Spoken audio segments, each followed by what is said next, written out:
Hi everyone, welcome to Ultimate T-Verse Podcast. I'm here, Steven, with my co-host, Chris. What's up?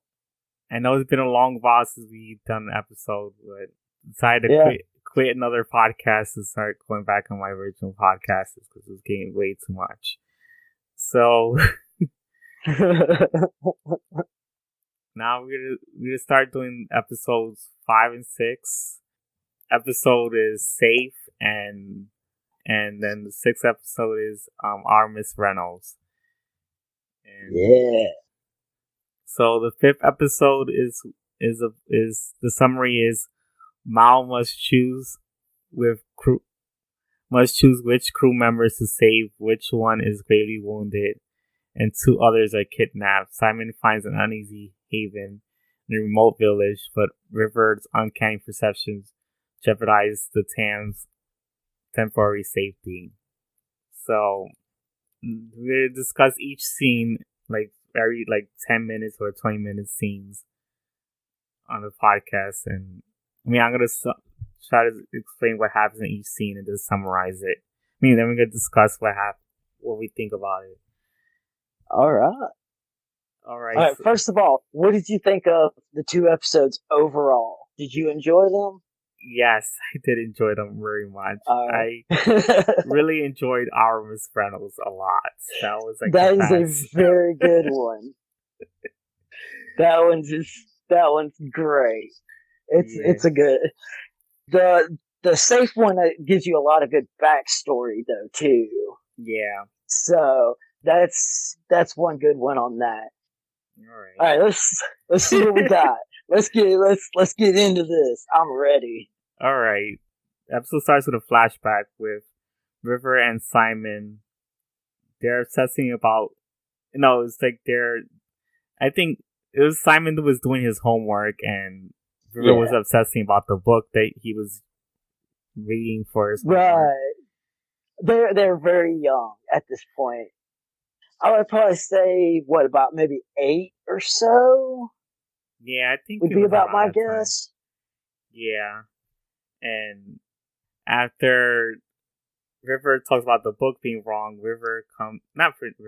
the father comes in and he started pressuring his son to become a doctor.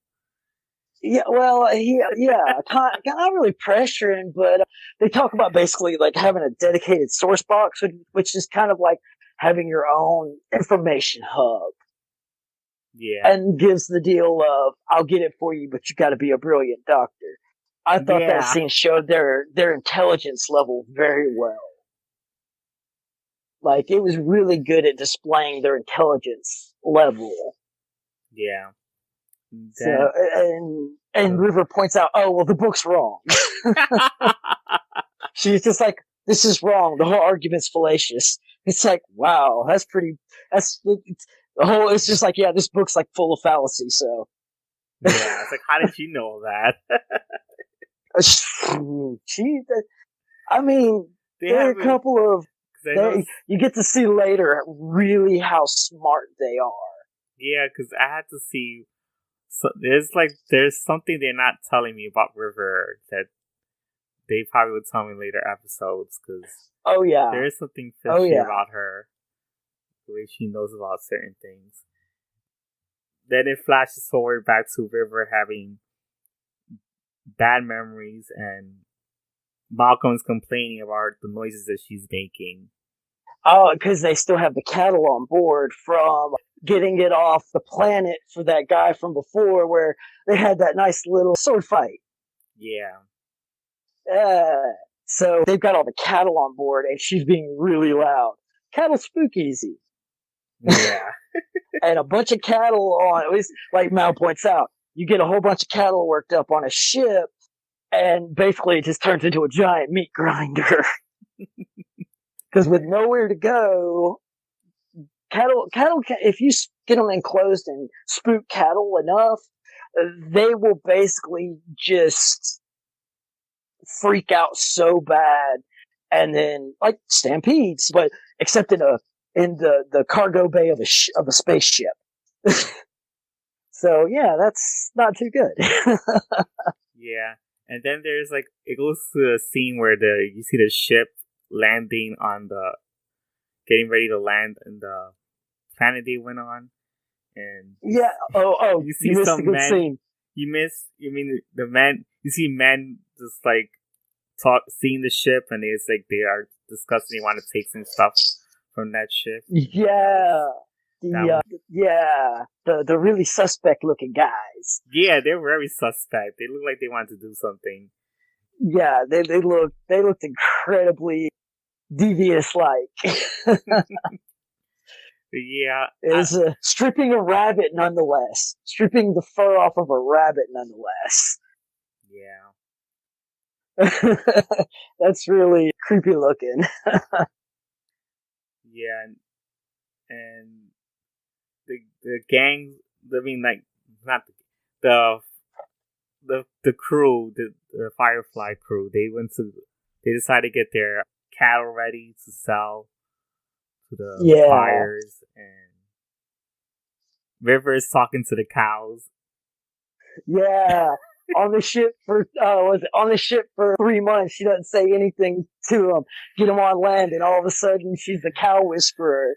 Yeah, Malcolm started making But jokes she about does. that. Oh man, Malcolm makes the best jokes.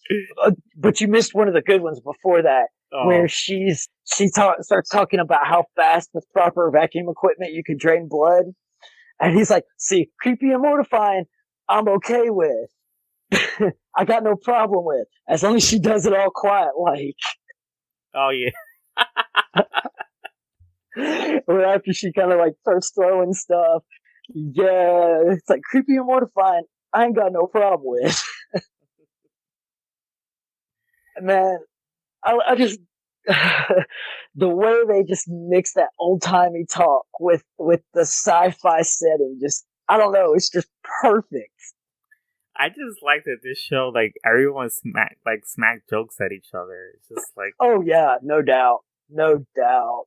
they just Uh, very comfortable with each other, and they just like throw jokes back and forth and just diss each other. I mean, you get on a ship or anything like that, a spaceship or anything. Like you got to realize you're spending because they don't have like FTL, faster than light, or anything like that.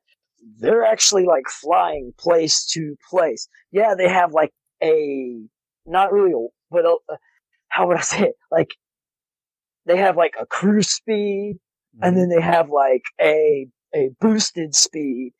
But other than that, you're talking months, planet to planet travel. And if you're going from the outer planets to the inner planets, you're talking about like a long time, like several months. So like you got to be used to each other. You got to be comfortable. You've got to be able to live with those people in tight quarters. Yeah, So you get to be like a family. yeah. You got to learn to be family. But yeah, but like the thing she says with the cows on the ship, they weren't cows before.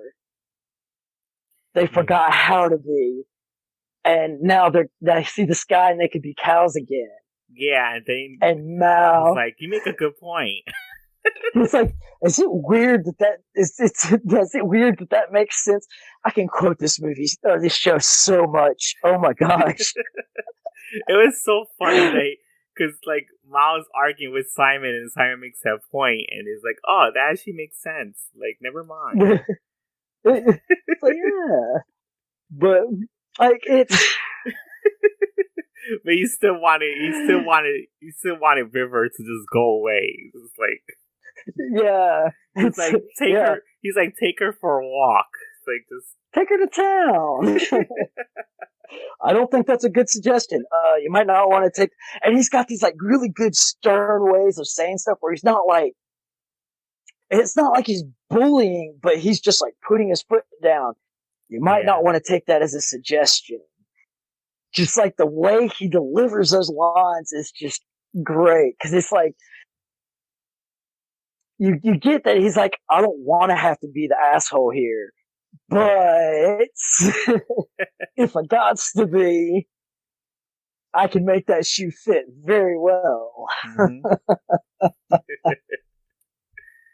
And then you have then it cuts to a scene with Renara and Kaylee are like window shopping and they're in like one of those little small town gift shops. yeah, one of those small town gift shops. And come down here to the south, you'll find them everywhere. this is a funny scene because Kaylee was thinking about buying this plate for Simon. The geisha plate, yeah. Oh my god, this is so cool because Simon and Vera walks in to the shop and is like saying like, oh, it's like sees Nara and Kaylee in there, like it's like, oh hi, I didn't know you'd be here, and it's like asking why he's here, and because Malcolm wanted to take River somewhere, and then all of a sudden he starts talking shit about the plate that. Oh yeah, it's like who would buy this crap? I mean, it's just like the crap stores you see whenever you go to any kind of tourist trap. It's that kind of, and the duck. The wooden duck. Carved duck. I forgot that they were. What was it? Swan. No, a swan. Yeah, I forgot that Nara and Kaylee would talk about the little goose thing that had a weird shape. Like the beak was just like the swoosh. It's a goose and a swan mix. That thing was so god awful ugly. Yeah, it was. Oh my god. Nora says it best. I think they made it by rough description. Yeah. It was so good. Yeah, and this is like, oh my god. Simon, what a way to be cruel. Because she gets like really heated at the. She was so excited to get that for him. And he's just like, who buys this crap? And he started talking shit about the poor, and it's just like she got real mad about that, and it's just like, of course you would think that way. You was probably born up with a rich family, and it's just... what really set her off was basically he called the ship a piece of shit. Yeah, and that ship is like, Kaylee loves that ship, which I mean, that's her home. You're basically like saying that her lifestyle and her home is a terrible. Everything about it's terrible. So yeah, she got pretty pissed. I mean, wouldn't you? Yeah, I would get pretty pissed because she puts her heart and soul. It's not just that. He was really saying some cruel stuff about. He was though. It's like he was not being careful what he was saying. Like his mouth was just went on fire, and I think his mouth was on fire because he was like pissed at Malcolm bitching at him. So it's just like he just had to just throw his anger right on Kaylee and just. I don't think. Yeah, he wasn't really like throwing it. He wasn't really throwing it at her. He was just throwing it out, and she just kind of happened to get in a line of fire. Yeah, that's what I meant. Yeah, she just kind of happened to get in that line of fire, and I get it. I've had to take care of somebody that has cognitive problems. Mm-hmm. My grandmother. So I mean, yeah, it's frustrating sometimes. Like it can be really overwhelming and frustrating. Yeah. And but he does make this mistake.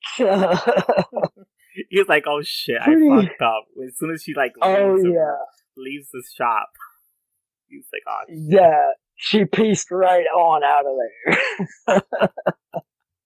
I like that look that Inara gives him. Yeah, like she was like, you done fucked up. It's like, you're an asshole right now, right? And what's funny is the look on his face is like, yeah, I know. Which I mean, I get it.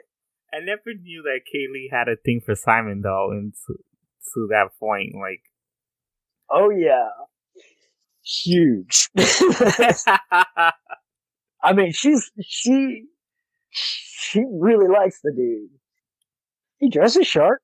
Yeah.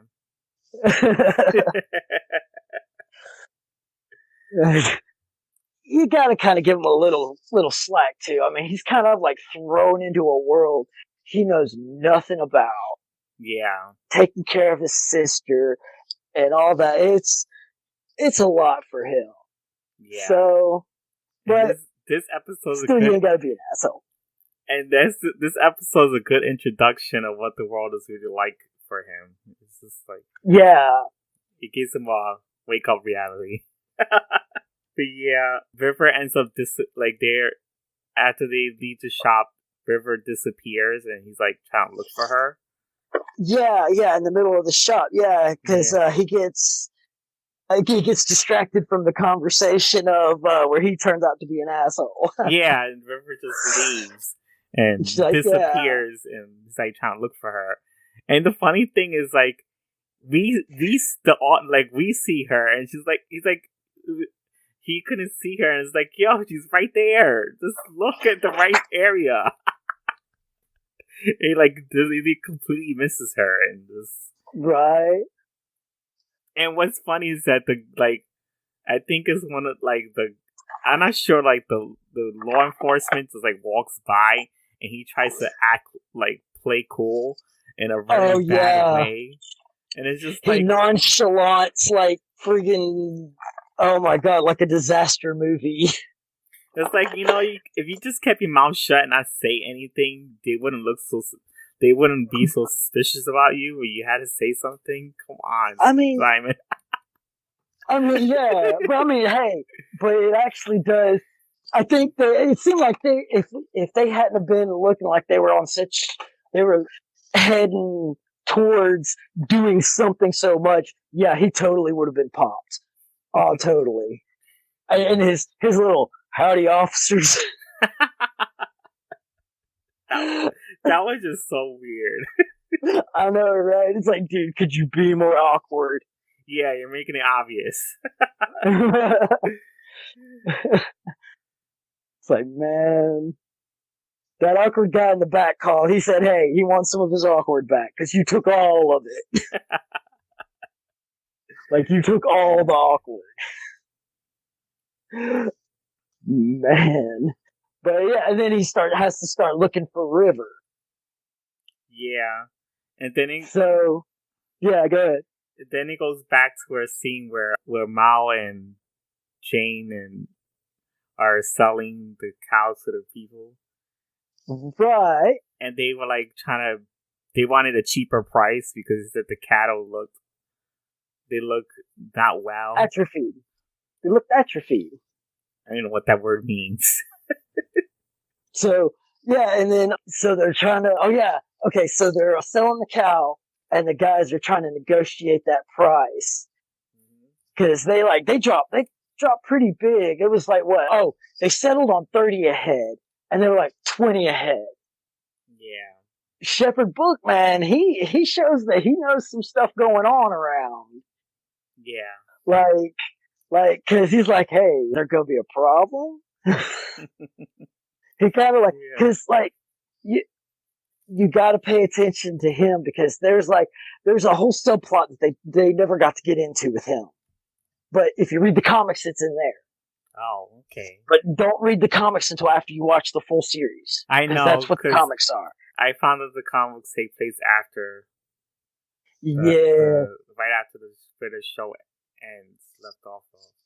Because he had a whole 3-season arc, or 2 or 3 season arc already planned out for the main characters and stuff of the show. Yeah. He had a whole bunch planned out, but it didn't get picked up for another season. So, which is sad. It's sad for a lot of people. Never stop breaking my heart on that one. I think that's one of my biggest pissed off early cancellations. Yeah. That seriously is. And the episodes are all over the place. Yeah. Because I know it's in IMDb, it says that this is episode 7. And the safe episode came out after Our Miss Reynolds, when it's technically supposed to take place before Our Miss Reynolds. Yeah. Like, yeah, they really screwed up the ordering and stuff. Like, they didn't even play the pilot episode until I think it was like the third one they released was the pilot episode that was the long episode. Yeah. So yeah, they really like screwed the pooch on that one. They're like, well, people won't understand it. Yeah, thanks for like giving us credit on our intelligence. We're smart. Like, they seem to do that a lot. We're smarter than you think, people. Come on. Well, studios still do that to this day, of course. But yeah, so it goes back to Simon trying to look for River, and then he finds River in this like dancing party that's going on in this park. Yeah, they're the mid. Yeah, my wife was like, because they used to have a Renaissance fair here, and they had that kind of thing, and it's that kind of environment. It's kind of like music, and they're all like kind of square dance, like not really square dancing, but kind of like a river dance, not just like the medieval style group dancing. Yeah, kind of thing where they're all like doing those little hop dances and stuff, kind of jazzy. Yeah, I guess you could say. But yeah, and man, River dances a storm. Yeah, she does. It's like real happy, and Simon just looks at how, like, he's like in awe, like, because he's seeing his sister all happy and dancing with. Actually, like being content and happy and okay around other people. Yeah, like he was really surprised by that, and he was like, "Oh yeah, like that's kind of." He portrayed that look of contentment and happiness on his face very well. And yeah, jigs and dances. Yeah, that's what I was trying to think. Like Irish jigs and that kind of dancing. Look like an Irish dancing there. Yeah. I was sitting here like, I should know what this is. I'm Irish. What the you forgot your heritage. Look at you. I know, right? It's like, I know what this is. I know what I'm trying to say. It's just not like it's buried back there somewhere. Shovel and pickaxe. But yeah. Oh my god. So let your parents come after you. Oh no. Mom's gonna be like, I loved you until just now. I heard that. Nah, she wouldn't be like that. I love you, Mom. Yeah, and then like I know there's like a lot of back and forth in these scenes. It goes back to where Malcolm and Jane and the shepherd, the guns start firing. You missed the spot. Simon gets kidnapped. Oh yeah, because that happens after that scene. That's because I know they get. Yeah, because she dances and then he gets kidnapped, and then it cuts to black, and then cuts to the next scene. Yeah, that's like it keeps going back and forth. Yeah, because they kind of like they do a lot of story jumping between the two groups. Yeah, and yeah, so the deal goes south because apparently the guys murdered somebody that they're selling to. That Mal and the team are selling to. And, that's why they looked at fish. And well, the group that were skinning the rabbit were the ones that kidnapped Simon. Yeah. And then the other guys were nervous because they were like really twitchy and nervous. And it was Shepherd Book points out. And yeah, and then apparently they were wanted for murder. And the law shows up, always making situations better.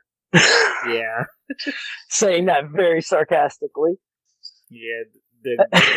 Then as the gunfire is happening with because law enforcement come in and they jump in the gunfight, and Shepherd gets shot during everybody. Shepherd gets taken in, and he gets taken to the infirmary, and they're like wondering where Simon is, and they can't find him.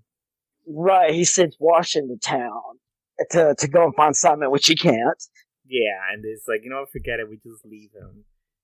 And well, they missed the post that says that people get kidnapped by basically like an isolated group that kind of live out of the way. Yeah, and so basically Mal gets left with the choice: either try to find Simon and River, and lose Shepherd, or try and get the Shepherd book help, and leave Simon and River. Now, something I want to point out on this. Now, I get it, because I after watching it, because I rewatched the episode earlier today, and I actually finally really understood that decision and how he made it.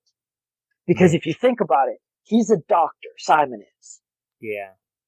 They kidnap people, like they find out, they kidnap people because they need them as tradesmen, etc.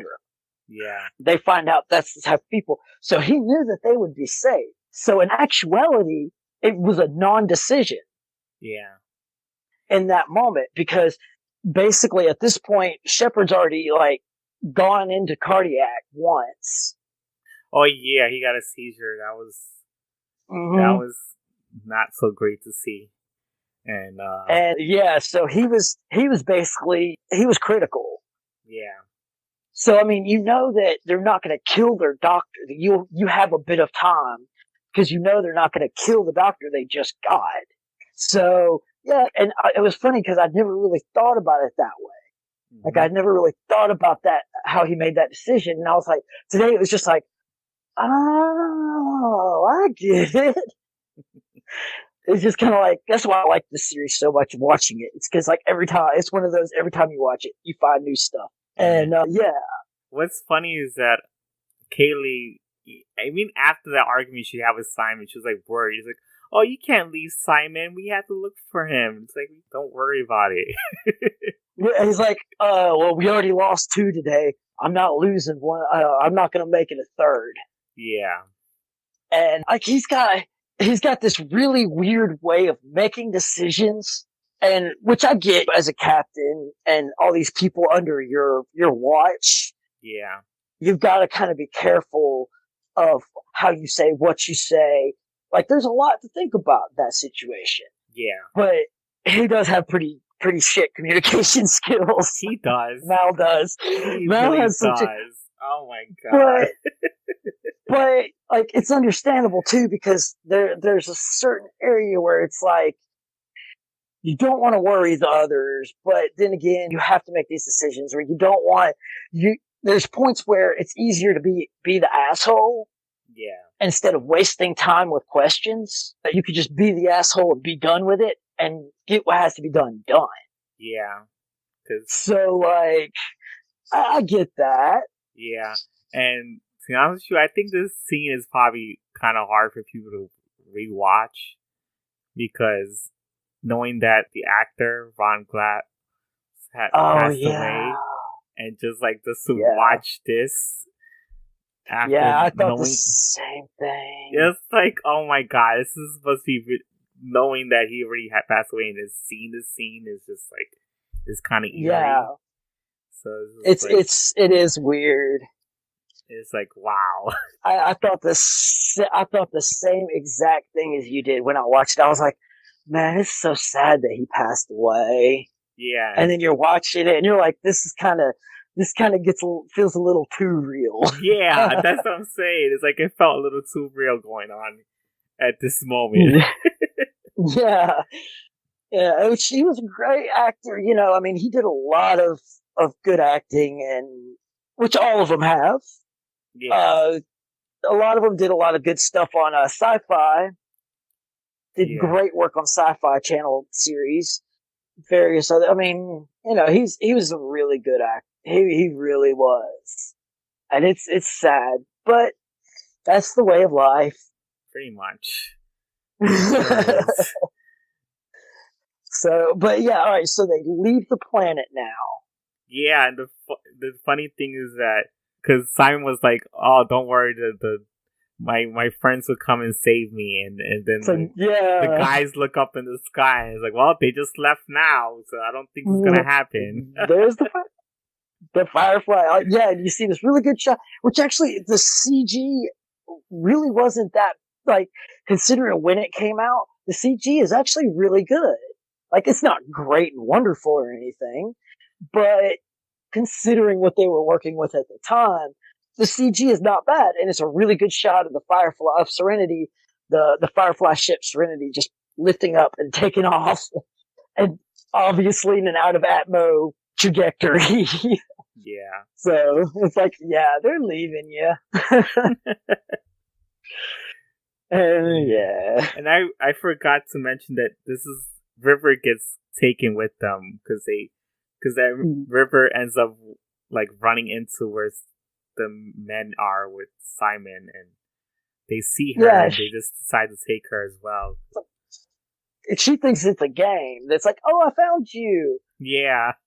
And you have to give it up to him, man. At least he gave a good. When it comes down to it, man, Simon's got fight in him. Yeah. When it comes down to it, Simon's got some decent little fight in him.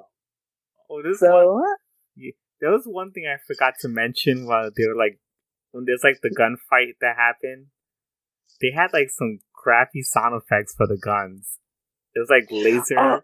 The kind of the yeah. It's not really like just a gunshot. It kind of they add a little extra to the gunshot to make it.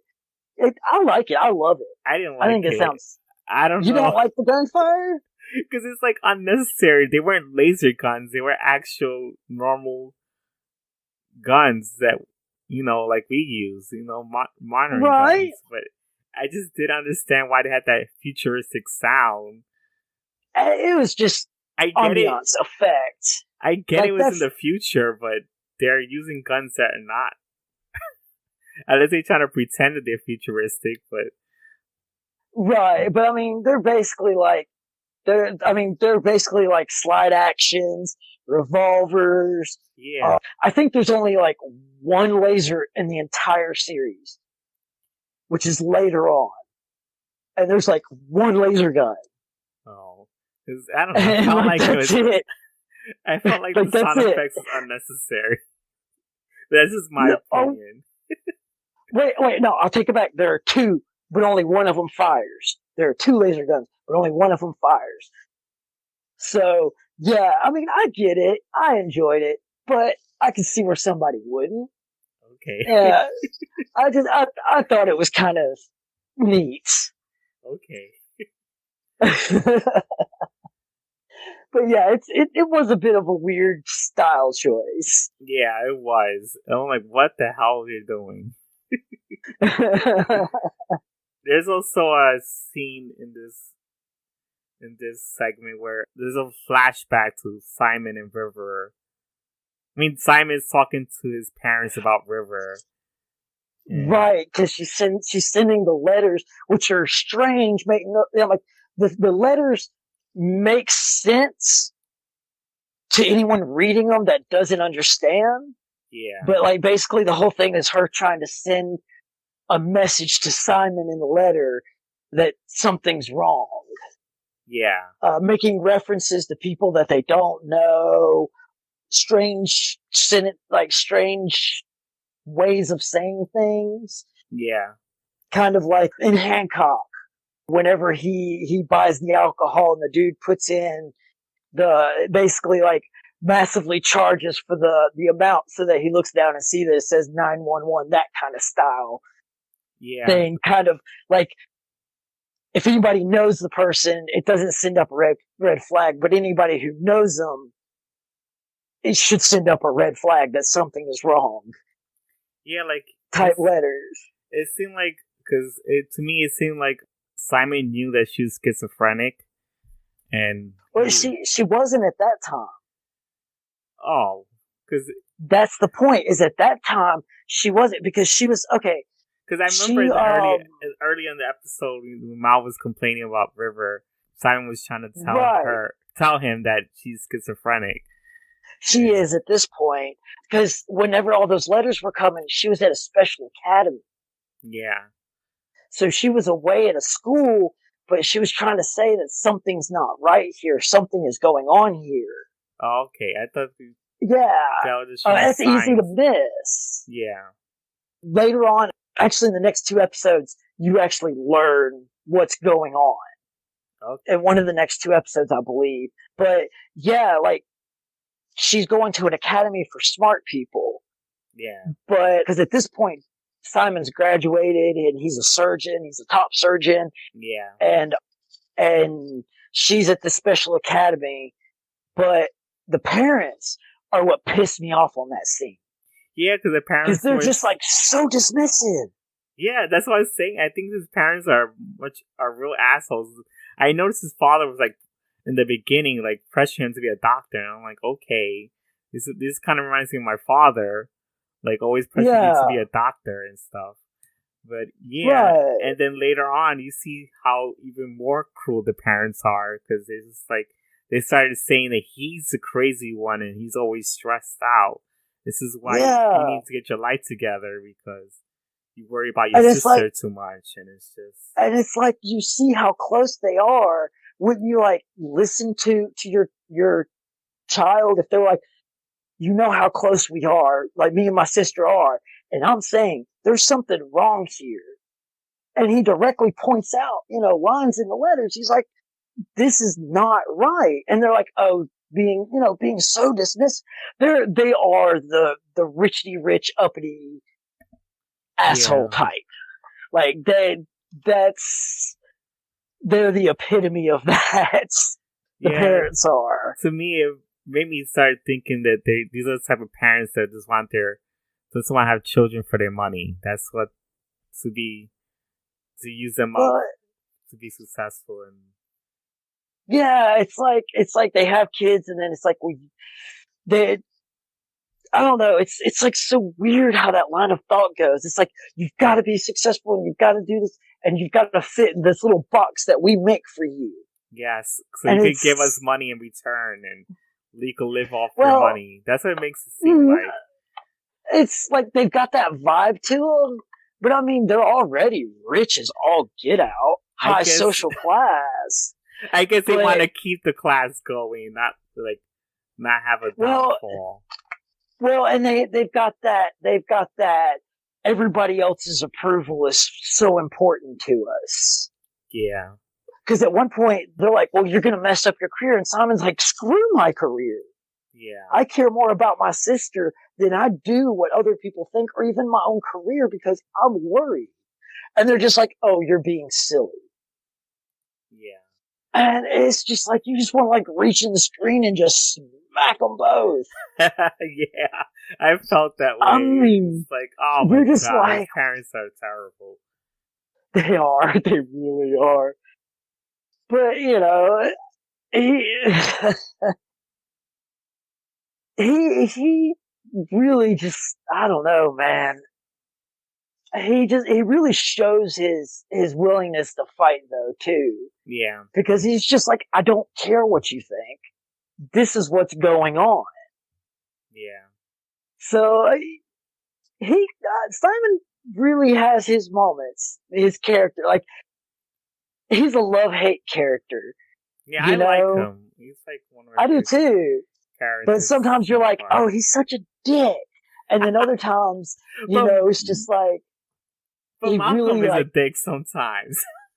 oh We have no, Malcolm's a dick all the time. yeah, all the time. but he's funny about it and he's clever about it.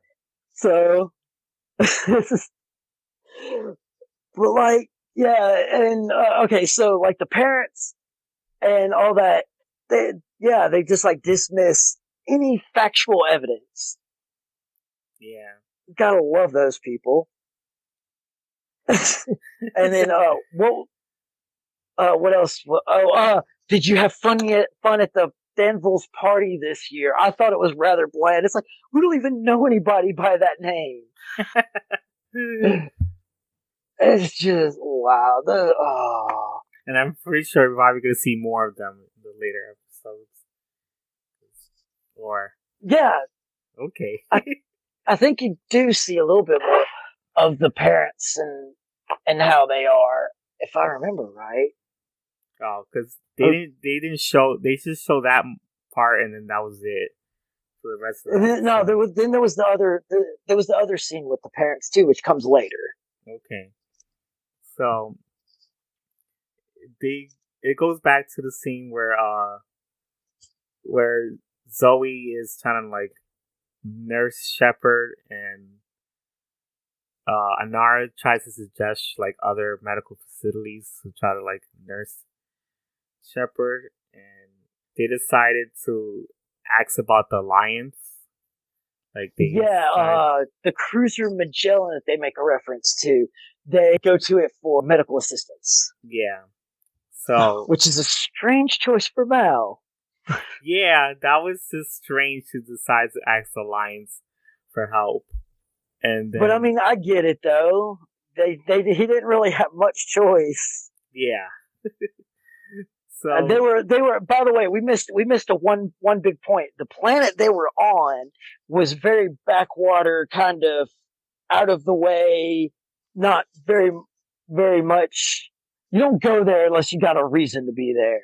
Yeah. Type planet. It's very backwater. It's one of those back dealing planets that you go to because nobody's going to go that far out of the way for nothing. Nobody wants to go out that far just to watch tumbleweeds. Because, tumbleweeds so exciting. Yeah. And then when they get to Alliance and explain to Alliance what happened to Shepard, and eventually Shepard mentions he has an Alliance ID card. Everybody has the ident cards, the identity cards. Yeah. So he's like, check the ident card. Yeah. And and they saw the ident card, and they was like, okay, we'll bring him in and just try to get him back to health. And because they turn him down at first until after he says, check my ident. Yeah. And then he's like, get him to the infirmary. Yeah. And you notice that Val was very suspicious about that kind of scene. Oh yeah, all of them were. Yeah, because it was like, what the hell? Did he work with the Alliance before? And that's because that's very weird. It's just like, wait a second, y'all had no interest in helping us, and then because they don't get to see what it says on it's a little handheld thing, so they don't see what it says, and they're not really saying anything about what it says, and so it puts up kind of a little point of suspicion for sure. Yeah, Shepard does explain that he did work for them back then, when things were. No, he doesn't really explain anything. He just kind of says, there's a conversation, but it's kind of hinted at. Yeah. They never, because that kind of goes on later into the comics. Okay. Yeah, where you find out that story. Oh, okay, so you don't find out the TV show that much. No. Oh, that was part of the arc that was going to be going into the next season. Oh wow. Okay. Yeah, they were going to cover Shepard's past. All right. Which is very interesting, by the way. Okay. So I think I have something to look forward to in the comic books then. Oh yeah, the comic books are great. Yeah, I've been seeing them in the comic book shops. I just haven't read them. They're worth a read. Okay. Yeah, series, comic books, and then the movie. Yeah. Is the order, if I'm not mistaken. Yeah, I think that's how it goes. Yeah, they're still continuing. They're still making the comic books. Are they still making the comic? I thought it was a limited run. No, they decided to continue it. Oh, okay. Recently. Well, okay. So there's a short run. Yeah, there's that goes a short between run. The series and the movie. Okay, I got some catching up on some Firefly comics. Because now they have an ongoing series.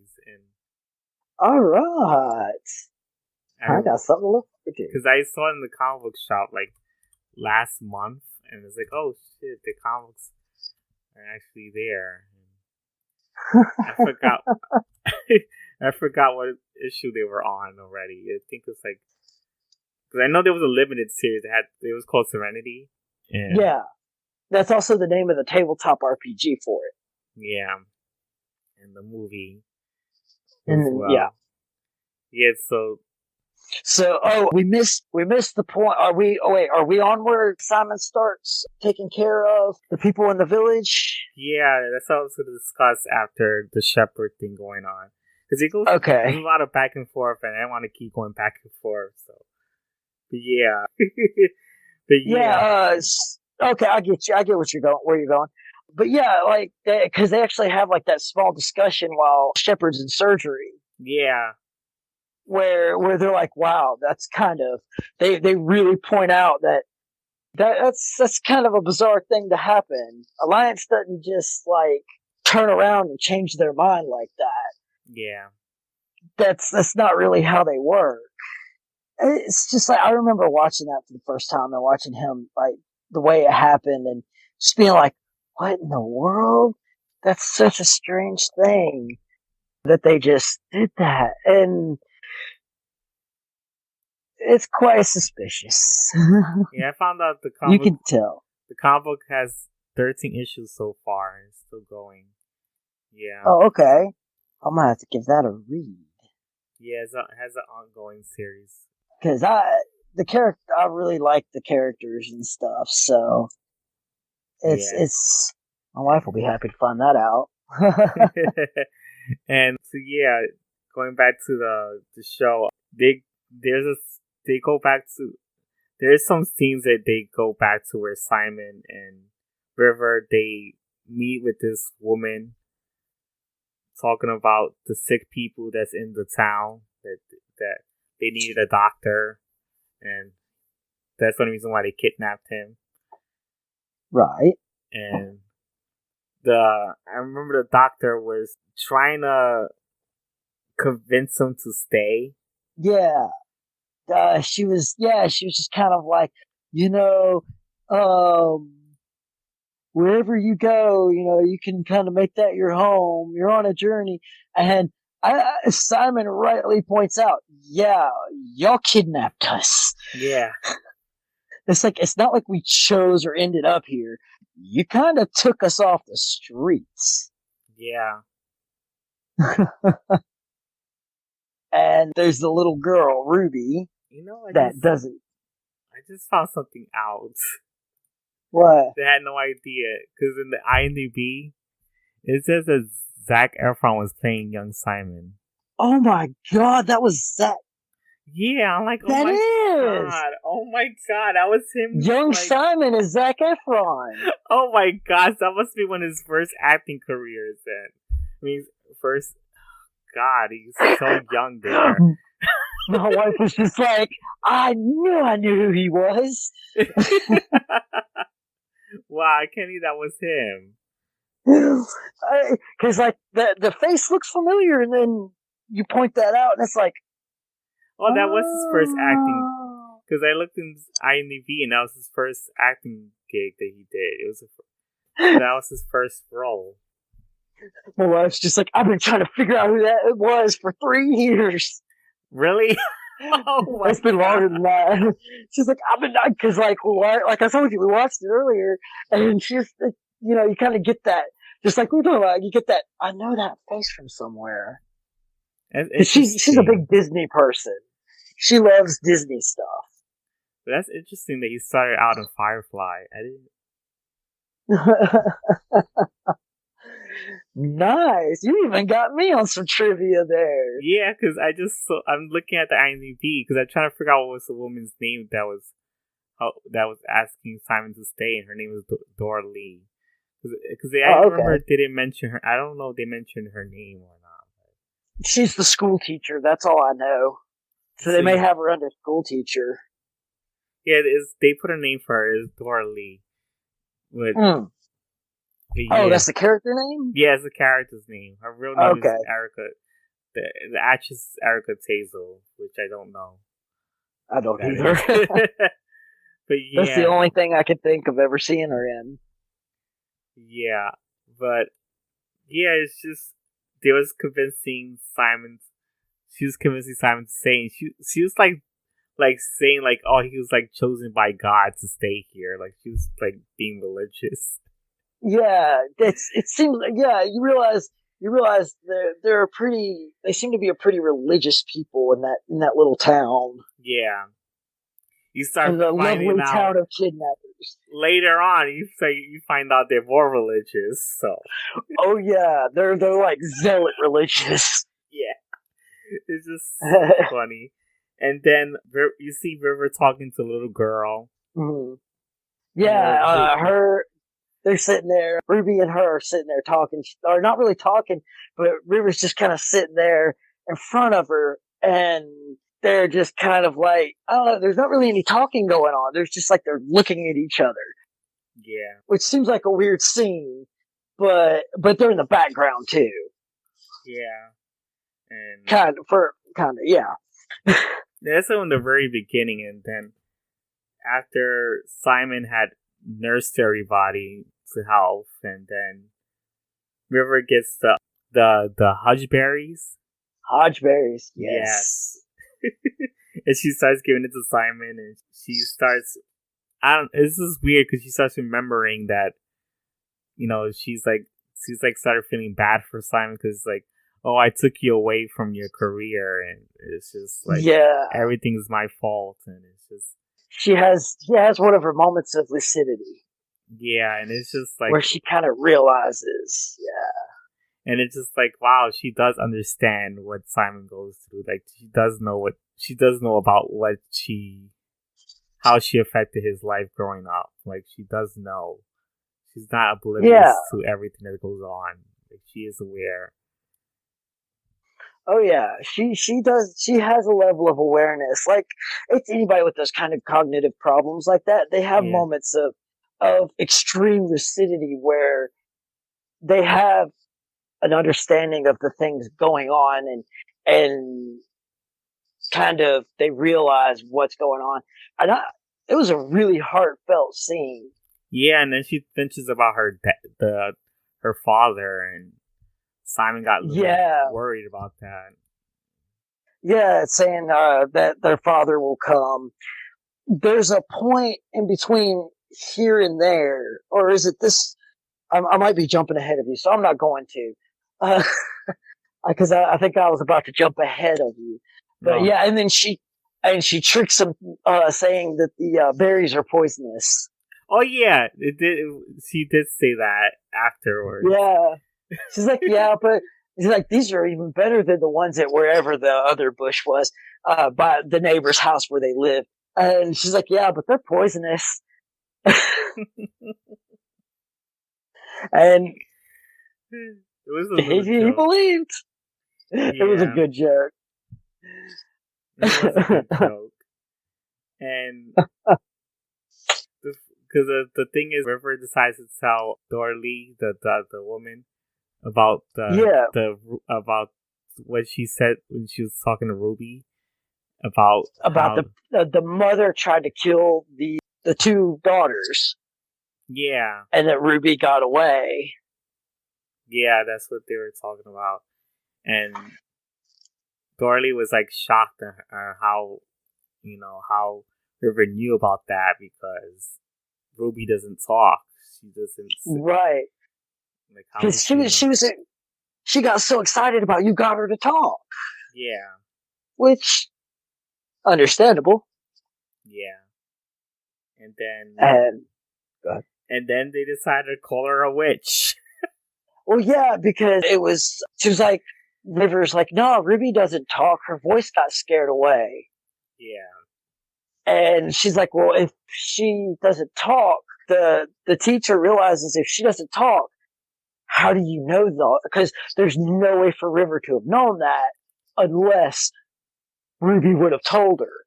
Yeah. Or somebody would have told her. But they remained in that one little building pretty much the entire time. Mm-hmm. And so, yeah, then she's like, she quotes the scripture, they shall walk amongst you. And, oh my gosh, I should know the rest of the scripture. They will walk amongst you, and basically saying, thou shalt not suffer a witch to live. And, yeah, which you missed the scene. The other scene with the parents that actually show how big of assholes that the parents are. Go ahead. Did you? I don't think I put it down my notes. I don't. Oh, okay. It. I think I missed. Where the? Huh? I think I missed writing it down. But go ahead. Okay, where the dad goes to pick him up and bail him out of jail because he was in a blackout zone. Oh. Simon was, and yeah, and he gets like onto him. He's like, I had to pay 2,000 credits, and like apparently, if you go into a structure like that, it goes on your permanent record. Even just bailing somebody out. and he goes like all crazy about their reputation and how it's going to tarnish their family name, and I mean, he just like comes down on Simon. What are you trying to do? Tear this family apart? And I love Simon's retort to that. I didn't realize it would be so easy. Like, it's just like, cause I he's do been remember trying. that scene now. Yeah. Yeah, and he's like been trying to tell the dad something's going on. Something's not right. And Dad basically flat out says, if you get in trouble like this again, I'm not coming. Yeah.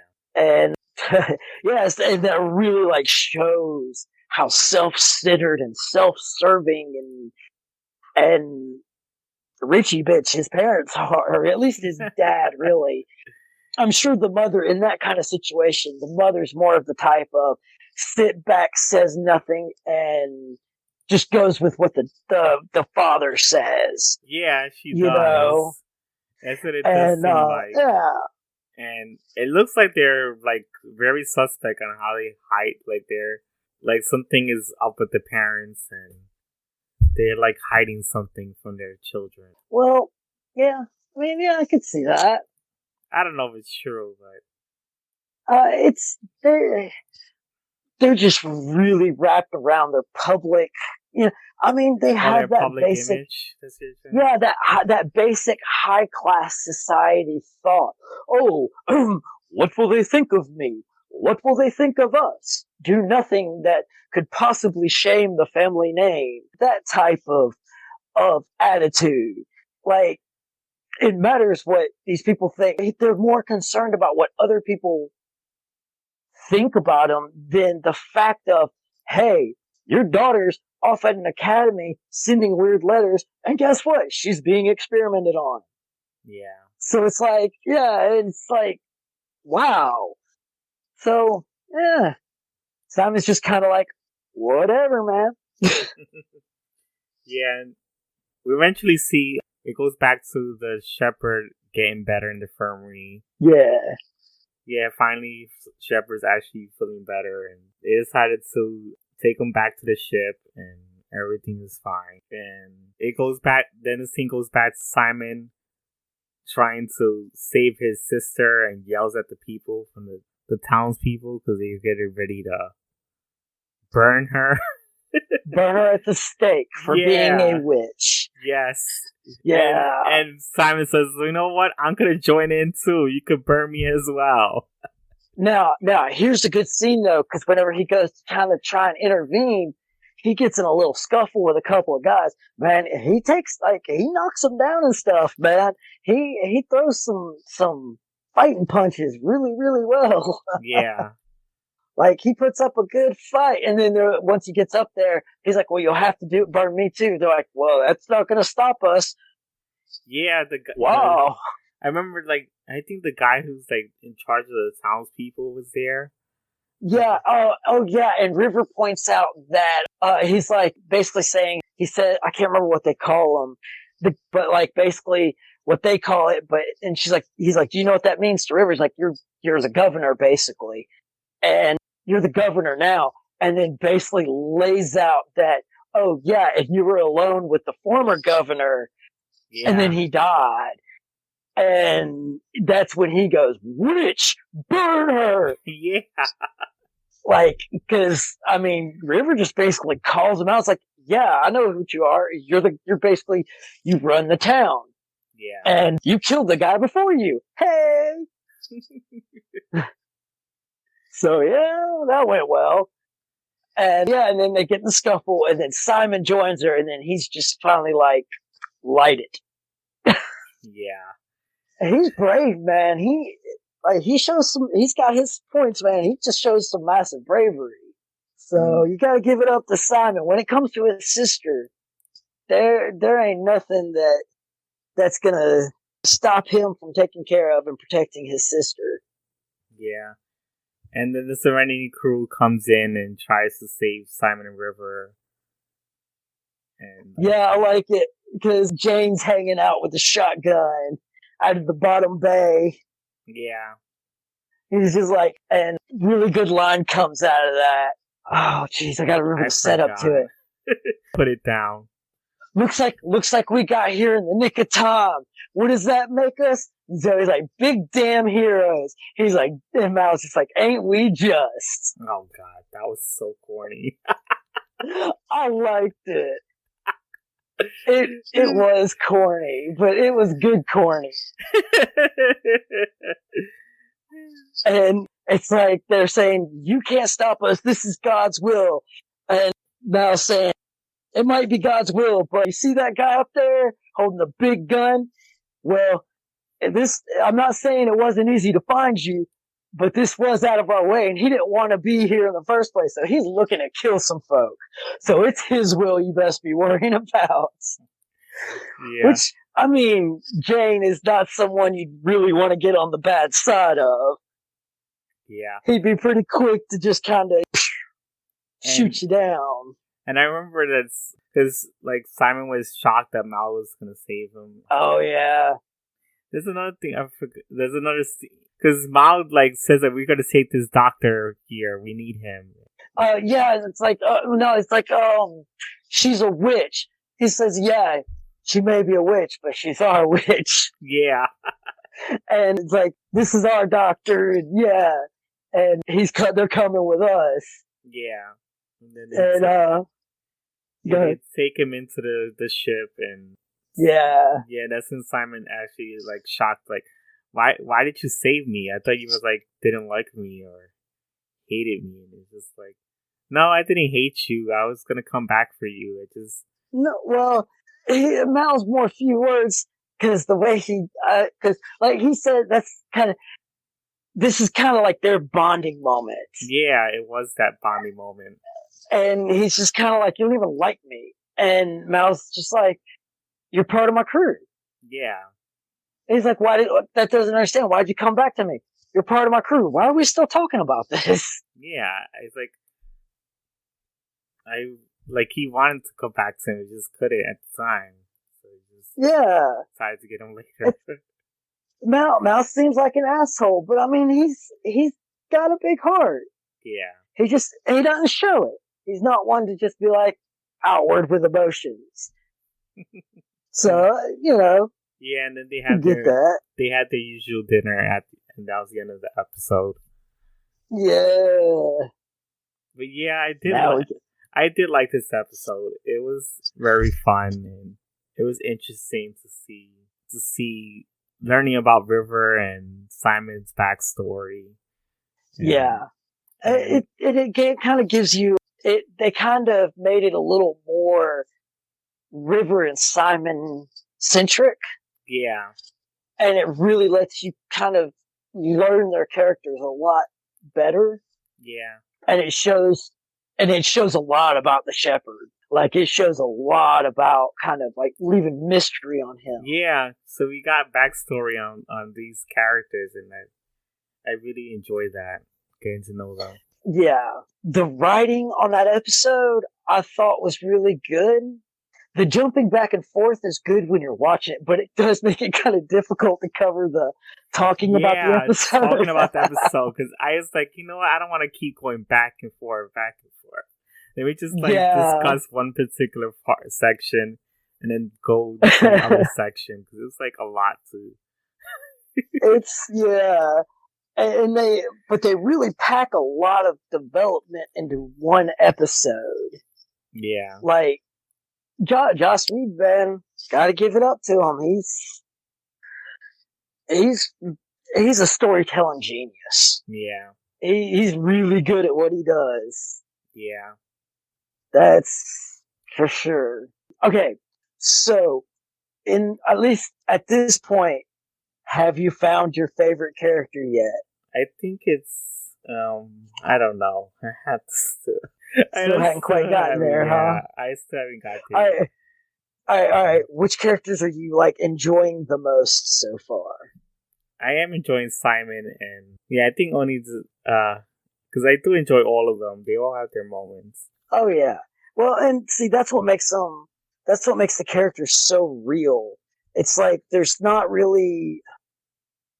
They all have their moments to shine, to show their different sides. Like they're not like it's not like a lot of other shows where it's just like, oh well, this is the good guy, this is the sidekick, this is so all the story leans. The story like spreads out between all the different characters very very well. So like, which Wash still hasn't gotten his moment in the sun, and Zoe still hasn't really gotten hers yet either.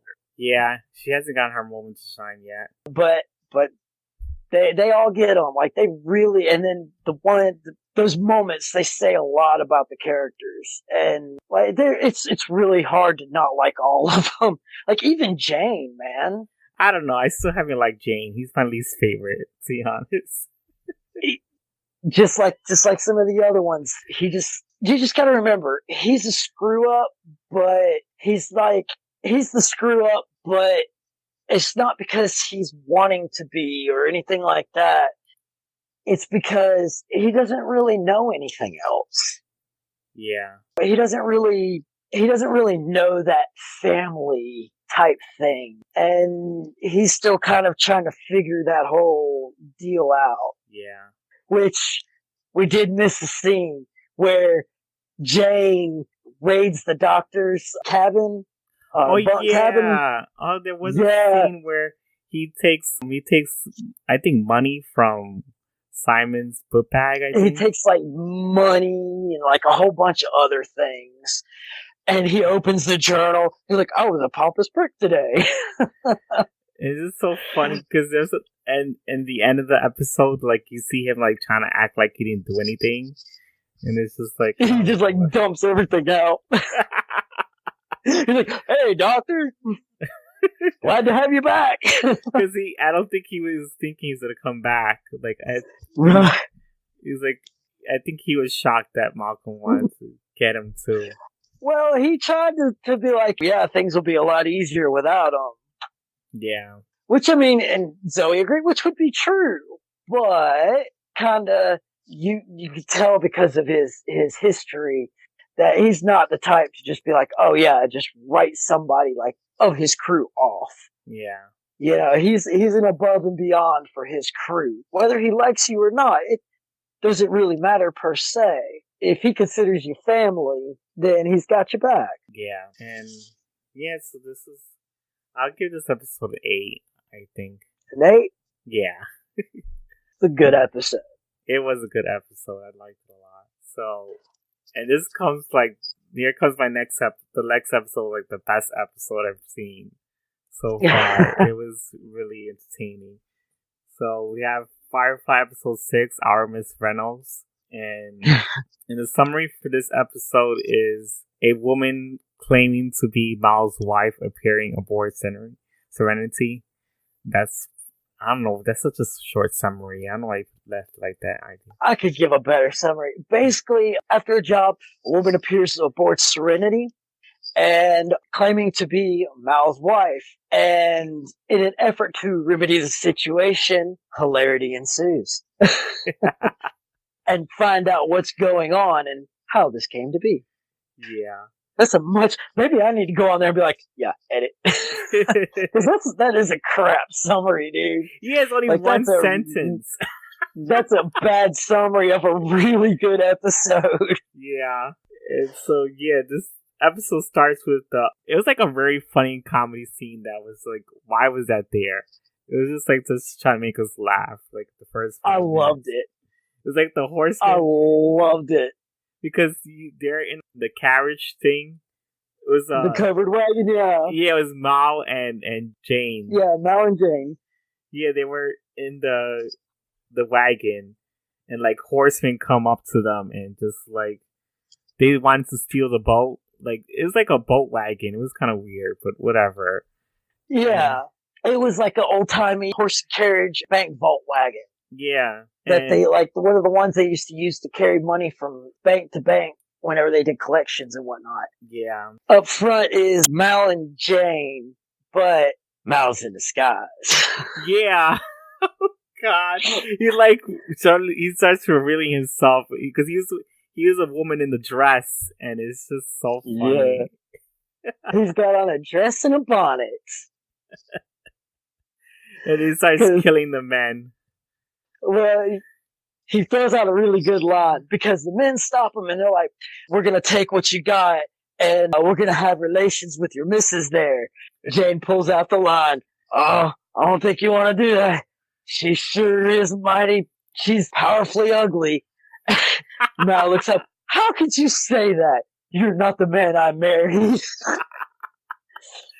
They throw the guns up, and Mal looks at him and says, "If you touch your steel, I swear by my pretty floral bonnet, I will end you." I love that scene. I thought that scene was just great comedy. Yeah, it was Like, good comedy. They and gunfight. They stop the bandits. Yeah, and then it jumps to a scene where they're at a party, and yeah, they're in a town's party, and they're having a celebration, and Anara is talking to Miles, talking about like why was you the one that's in a dress? Like, couldn't you just got Kate Lee to do it? And he's just like, no, it wouldn't work that way. Like, it's a line that he had said, I forgot. But. Yeah, he's like, jeez, it's escaping me too. Basically stating, "What? I thought I looked pretty." In the general, if that's what he was saying, he's like, "I looked pretty though." Yeah, like it was better off for him to be in a dress rather than Kaylee. He was just kind of like sidestepping with an excuse. And the party just like, it's like basically a bonfire party. Yeah, that's what it was. And everybody's like drinking, and the townspeople are all celebrating that they got rid of the bandits. And yeah, I think that's what it was for. That they got rid of the bandits in the first 5 minutes. Yeah, that's what it was. Yeah, and Jane gets the rain stick. Yeah, the little rain stick. They were like really drunk at that moment there. Yeah. I imagine probably what they were drinking was a whole lot of moonshine. That's what I would imagine. Yeah. And then the party is over and they decide to go in the ship and leave the area. And all of a sudden, Malcolm runs into this woman, and she starts mentioning that she is his wife. Right. Yeah. And, freaking Mal is shocked about the whole situation. And then he goes to tell, because Zoe walks in and he tries to tell Zoe about that this is his wife. Yeah. She's like, what? And the funny thing is that Zoe decides to call everyone. It's just like, Mal's like, no, I didn't want that. Stop. I just said wash. I just wanted wash down here. It's like she makes an announcement. It's like, everyone come in here. We have an announcement to make. It's like, oh my god. That was such a dick move, but it was hilarious. Like, I'd like y'all to meet Mrs. Reynolds. Oh my god. It's just so funny how everyone starts poking jokes at him. It's just like, oh yeah. And it's just like, Mal's like, I did marry her. And the whole time it's just like, he's not meaning to, but everything he's saying is just like hurting her feelings worse and making it worse. And making it worse. And Shepard's had to say a few things. Yeah, and then Shepard explains, yeah, you did kind of marry her. Yeah, he starts explaining how did he marry her. Yeah, because he asked Simon if he had an encyclopedia. And Simon's like, yeah. And it's like, well, according to this, basically, and all the stuff from the party that happened, like kind of in the background that you see the Shepherd see. Yeah, and it's like, so technically you did marry her. Yes, you did. It's like, and Mal throws out the divorce line. It's just, oh my gosh, it's so funny. Yeah, this episode is hilarious. It's just talking smack back and forth. It's just going. Oh man. And they're so good at it too. Yeah. Like, they're so good at it. Mm-hmm. And the funny thing is that Miles decides like he wants a divorce. He talks about like Yeah. having a divorce with the wife. What does it say in there about divorce? That's when she's just like runs out of the room crying. Oh yeah, she starts crying and Yeah. It's like, I'll talk to her. Are you sure that's a good idea? One thing me and her have in common is we're both the only ones who don't think this is funny. Which, I mean, I get it. It's like we're both the ones kind of like stuck in this shit situation. Glad you all are having a laugh, yeah. but not so great for us. We're kind of trying to figure it all out. And he talks to Jane. How drunk was I last night? Oh yeah, that was so funny. Jane's like, oh no, I blacked out. That's when you know it was just like, or was it blacked out or passed out? I think passed out. One of those two. No, I think But he yeah, said it's that how drunk was I last night? Yeah, it was just so freaking funny. Oh my god! I was just like, yeah, no. Yeah, it always sucks when you get drunk at night and you wake up the next day and, oh, what do you know? You got a wife. I call that a Friday. It reminds me of those stupid those Hollywood marriages that they have, or the Las Vegas ones and stuff. Yeah, those cheesy Elvis, and like they have skydiving ones. Yeah, like you could get married with somebody like very instantly, and it's just not. You don't remember. Some people like get drunk and not remember they did that. Yeah, what's bad is that happens so much is they actually had to pass a specific law in Las Vegas where like within a certain amount of time they extended it where within a certain amount of time if you're like, yeah, no, didn't mean to do this, you can actually go and get it. They extended the amount of time that you can get it annulled. Yeah. Like that's when you know Las Vegas, you got a problem. Which hey, you know, everybody's got their problems, Las Vegas. So yeah, and basically like what, she runs like in the engine room. Yeah, and Mal decides to talk to her and tries to calm her down, and he does a pretty good job. He doesn't do that bad. Like he actually shows his sweet side, and I was like, okay, Malcolm's not always an asshole. Not always, just usually. Only 98.9% of the time. Yeah. Nah, he's not quite that bad though. Yeah, and it was a good talk, and he somehow convinced her, like she ends up wanting to cook for him. Yeah, it's like they've got a couple of weeks or so before they get to the next planet. Yeah. And basically, she gets it in her head, hey, in that time, I can convince you to keep me. Yeah. I guess would be the way to say that. It sounds horrible saying it, but it's kind of like the conversation they have. Yeah. Like, it's not Mel's idea. It's her. She's like, so I have 2 weeks to convince you that I'll be a good wife. Yeah. And Mel's like, I guess? Yeah, Mal goes along with it, and he just lets her go to the kitchen, get ready to make a meal for him. And as he's going over there, Shepard comes in and says that you better not take sexual advantage of her, because if you do, you're going to a special kind of hell. Oh my god. That was a line for me. I was like, oh my god, this is Shepard's greatest line. You go to what was it? The special place that's reserved for, I know the second one, I can't remember. You're going to that special place in hell. The place they reserve for child molesters and people who talk in the theater. Oh yeah, it was that line was so good. I remember the movie theater part. It was a child molester. He did say like the pedophiles, and it was just like, yeah, pedophile. It's something like that, and people who talk in the theater. That was Pepper's best line right there. It's just like, oh my god, he's making me laugh in this.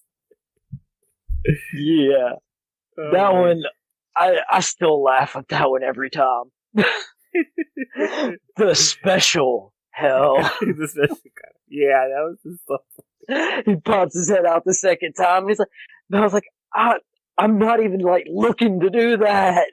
He's like, yeah. Mom was like, I'm not gonna have sex with her. Don't worry about that. It's like I'm not even like. It's like you're all acting like I wanted this. Yeah.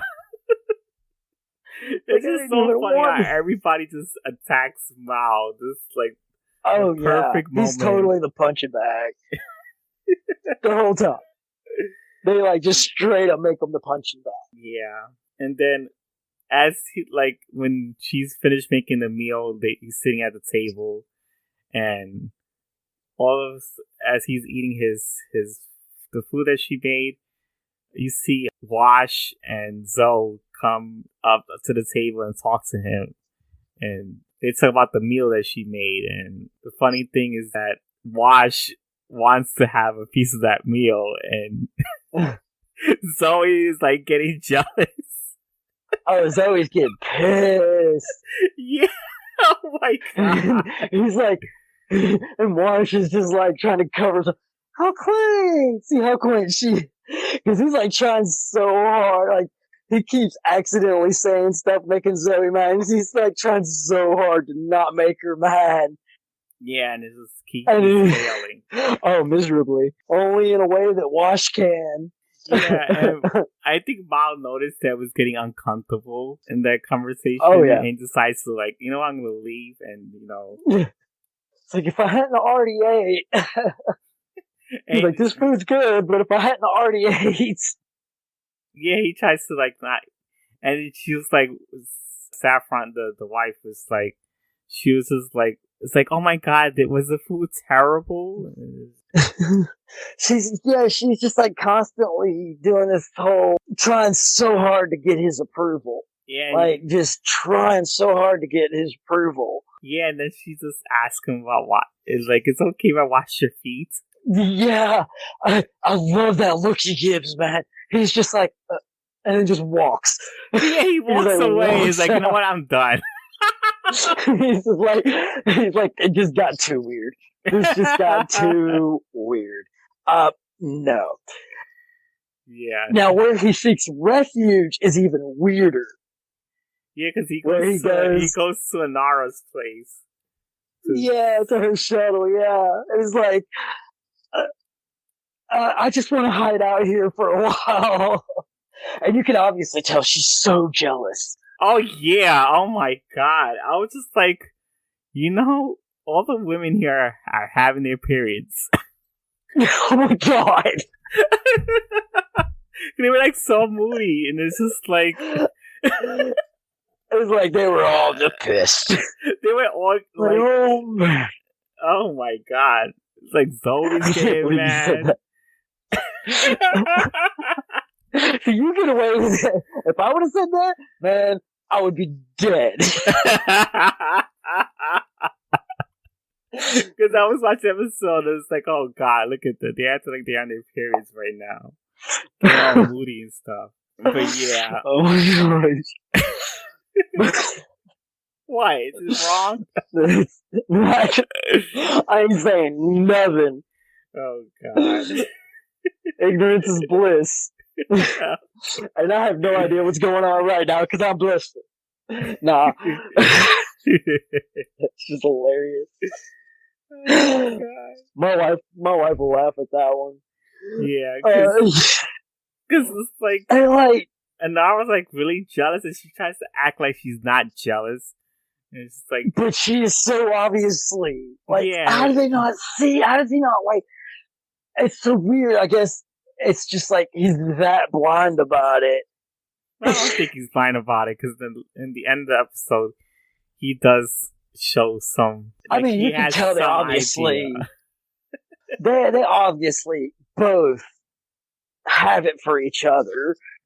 They both are extremely attracted to each other, which is quite hinted. And it's just it's the whole, you could tell they're so in love, but neither one of them is willing to act on it. Yeah. Type deal. They don't want to admit it to themselves or to the other person. they've got like that whole that plot going on. And the funny, yeah, she just kicks him out of the room.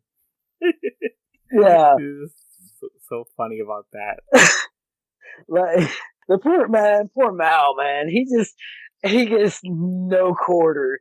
They're just like everybody is just like. Because the thing is, he complains about the wife, and he's like, Anara's just like, aren't you happy with her? Aren't you just, Yeah. It's like he's like, obviously not happy in this situation. yeah, and she's like, oh, why don't you just go with your wife instead of being with me? It's just like, Yeah. and it's like, it's not like he chose to be with her. Jesus. Yeah. It's like, give the guy some slack.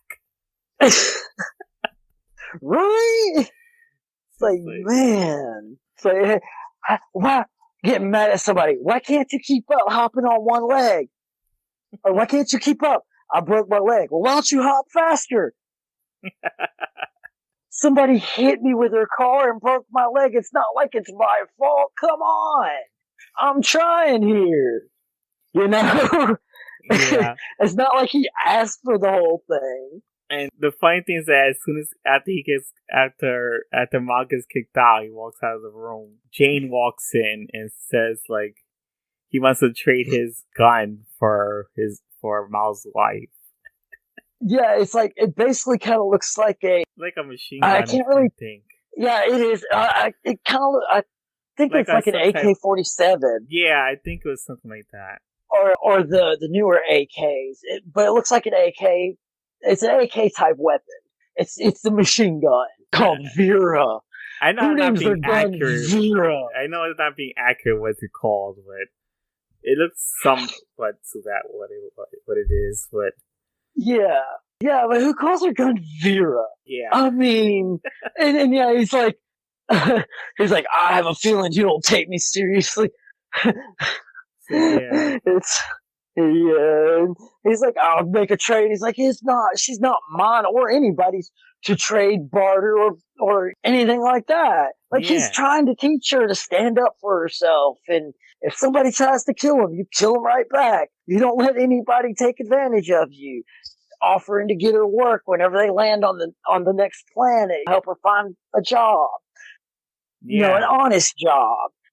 Because she was worried about ending up like basically being not a companion, but actually being ended up in the line of work of prostitution, not a companion, which is different. Yeah. Somehow. But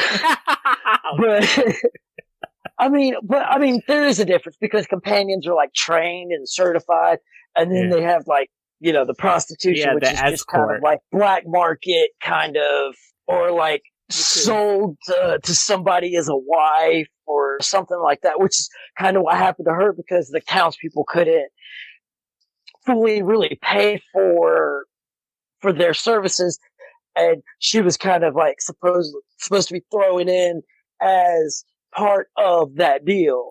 Yeah.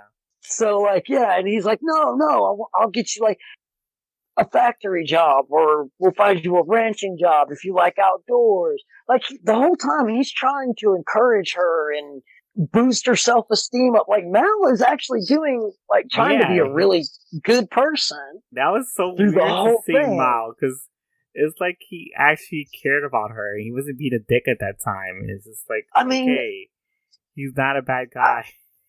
He isn't. He really isn't. Like, he likes to keep people at arm's length, and that's just kind of how he protects himself.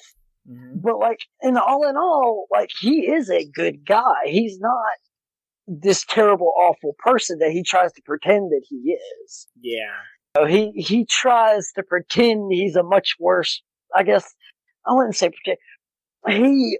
He tries to do what he can to kind of keep people at a certain comfortable distance from getting too close. Yes. Like, but this, like, you really see that he actually does.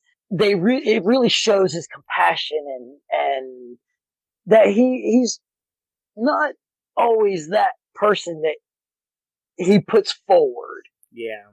And like, he's really, like, he was really trying to be like, You don't need me. You don't need a man to cling on to be a powerful person, to be your own person. Because you should be able to go out and be and do what you want and who you want to be. Yeah.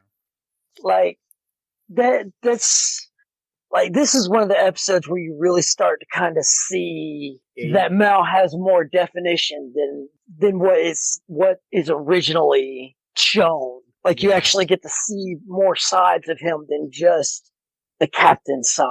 Mm-hmm. You get to see his normal side, I guess. Yeah. And because I remember they talk about the ranch with I think they were like saying that she can have her own ranch or something like that. He talks about his childhood growing up on a ranch. Oh, that's what it was. Yeah. Yeah, he talks about his childhood growing up on a ranch in a backwater planet. And his mom was a rancher. Basically, that if I remember right, that like basically she ran a ranch, trying to be like, you can basically do anything you want if you go for it. Saying my mom had a ranch, and so yeah, like you get to hear a little backstory about Mal's childhood. Yeah, but it is at this point weird seeing him on that kind of personal level. But yeah, like she's trying so hard to cling to him. Yeah, and this is like their cuts was seen like there's like something going on because you see like some men on a satellite like trying to set something up. Yeah, a little bit like a 1 second clip that goes there. It goes. You hear like a short conversation, and then they're like running scans, and you see like the Firefly class ship that is the Serenity, but that's the class ship they have is a Firefly class, and you see it on the screen and everything, and they have a short conversation about but the parts aren't worth anything, but the ship is valuable because they're old, but they're like really durable, long lasting. Type thing. And then it goes back to Zoe and Wash talking about Miss Reynolds. Yeah.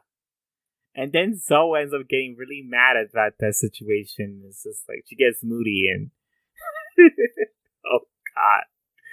And she's like she just stays pissed this whole episode. Yeah, it's just like, and Wash is trying so hard not to piss her off.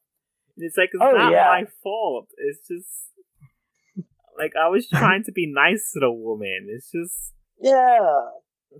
It's just not getting it. It's just like, I was like, I'm not trying to piss you off. I'm just trying to comment on the situation and just kind of... Of course, Wash does have a habit of just saying things that come to his mind. Yeah, he says the wrong things, and Zoe ends up leaving the room and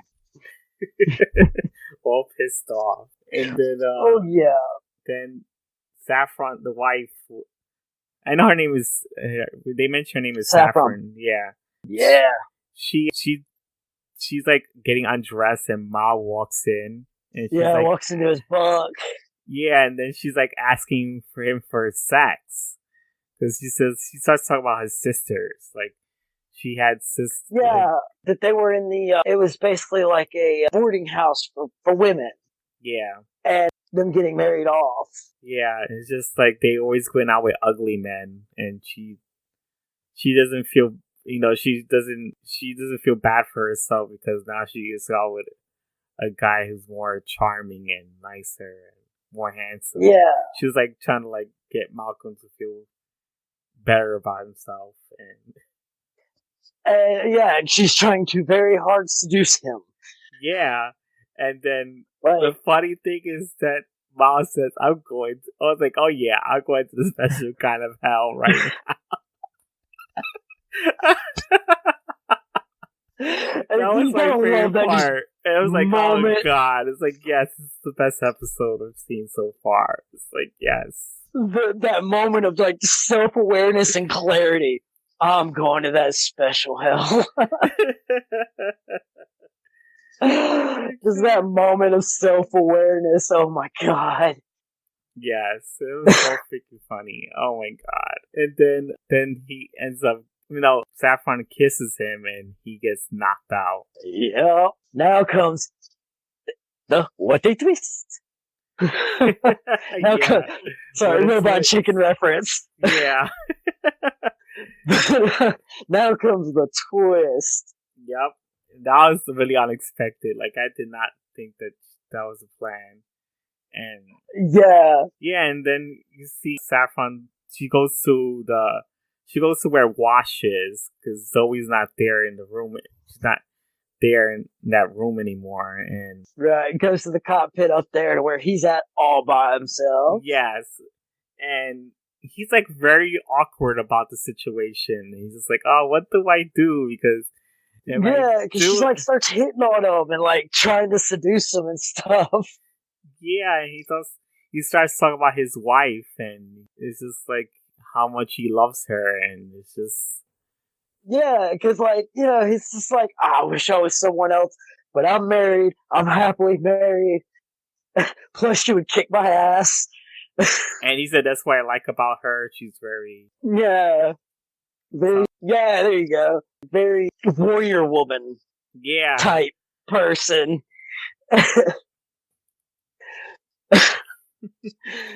So that doesn't work. Yeah, he said he likes her like she has some masculinity in her, and it's just like that's what he likes about her. That's what turns him on about her. And, Yeah. And the funny thing is that Saffron ends up rolling her eyes. It's like, oh God, whatever. Stop talking about your wife. Right. Until she finally gets tired of it and just bam, knocks him out. Yeah, she knocks him out, and then she just like decides to mess with the ship, like the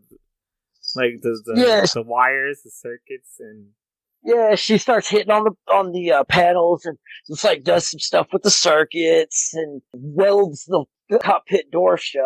Yeah, that's what she does. And then as she's like running away, she runs into Anara, and yeah, she asks how it is to be a prostitute, and yeah, and like starts trying to hit on Anara and stuff. Yeah, and just like, oh, can't you just train me on how to be a prostitute? Well, like, the inner workings of it. Yeah, she's like, you're so lovely, and Mal had given a little throwaway line about, or what was it? Yeah, there was a throwaway line from Mal to Anara where Saffron was like, she didn't think very highly of what she does, what Anara does. And it kind of gives Anara that little, like, wait a second, something's not right here. But she's, like, going along with it, too, like, playing her right back. Yeah, and then the alarm goes off, and the alarm goes on, and it's just... the charade just drops. Yeah, that's when Anara is just like, oh, yep, She's like, oh, you're good. Yeah, like, yeah, you too. Yeah, and then she just keeps running away, and yeah, Saffron like moves away from Renara, like she gets away from her, and yeah, bails out in the shuttle. Yeah, and Anara just goes to see if she could find Mao, and she finds him in the bunker in the bedroom, and she sees that he's knocked out. Yeah. And the funny thing is that she decides to like try to see if she could give him CPR. And no, she found out. No, she realizes he's still okay and gives him a kiss. Oh, that's what it was. I thought it was for CPR. Oh yeah, no, she was giving him a kiss because she was so grateful that he was okay. Yeah. And as soon as she stands up, she's like, starts getting to. She's like, "Oh, you stupid son of a!" and just hits the ground. Yeah, she gets poisoned. Oh God.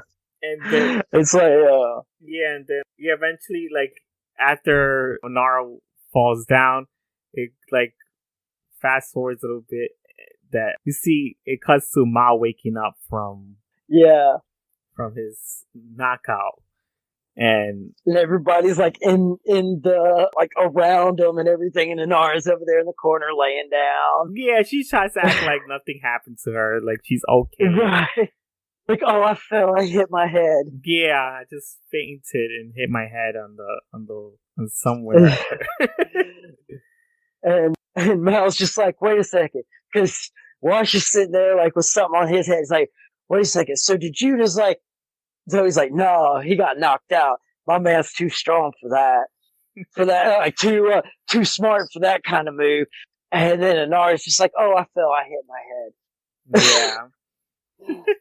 And the funny thing like, is that everybody was trying to figure out what the hell happened, and they were just like poking jokes at him again. It's just like, here we go again.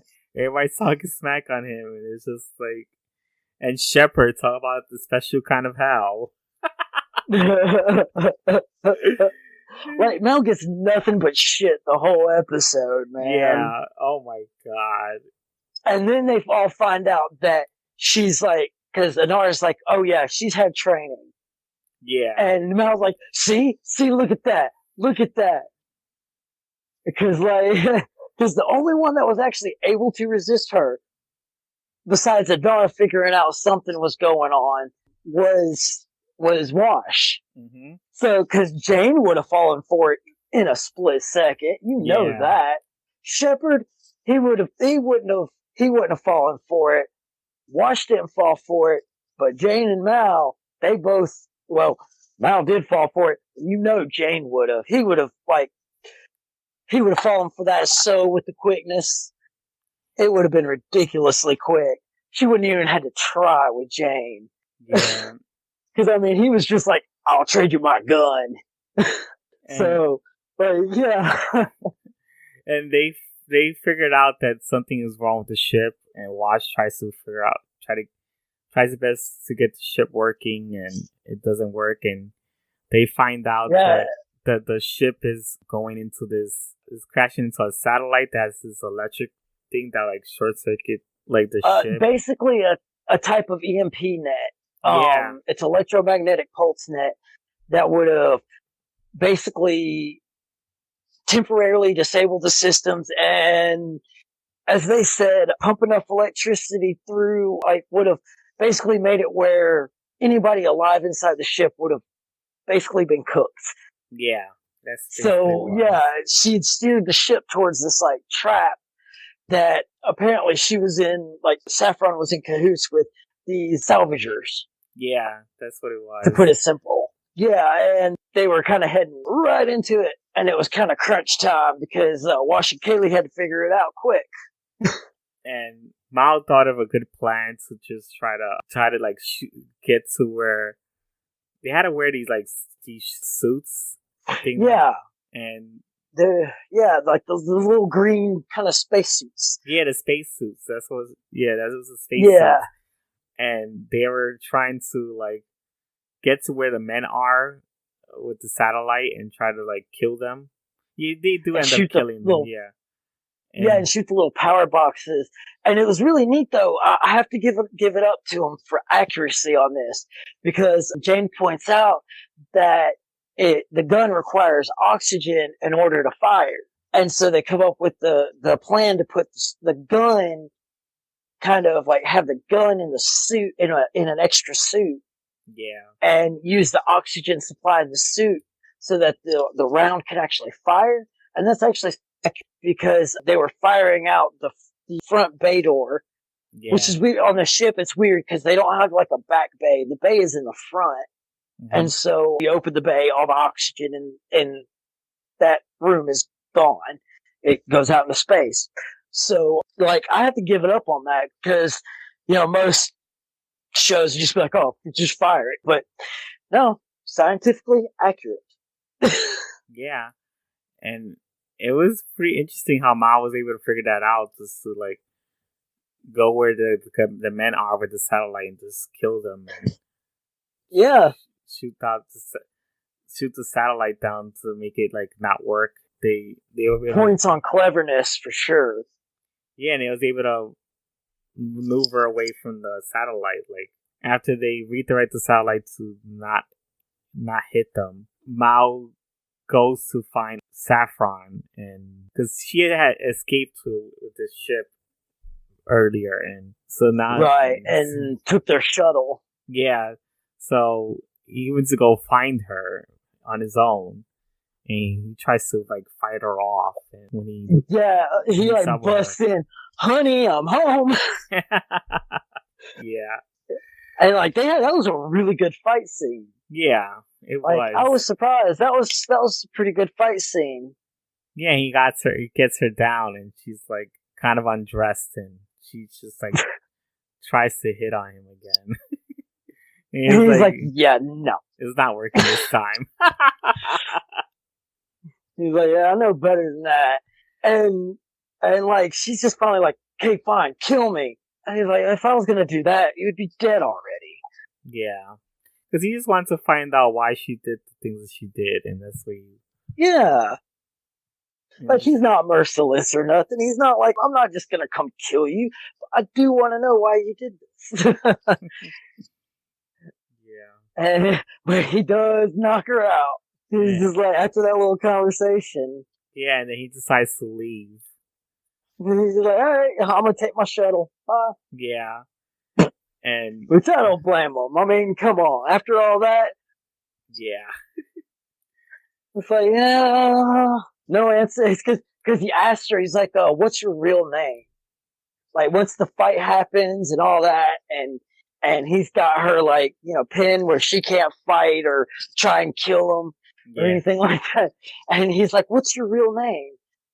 And then she kind of waits a minute, and he just knocks her out, and he's like, you probably would have lied anyway.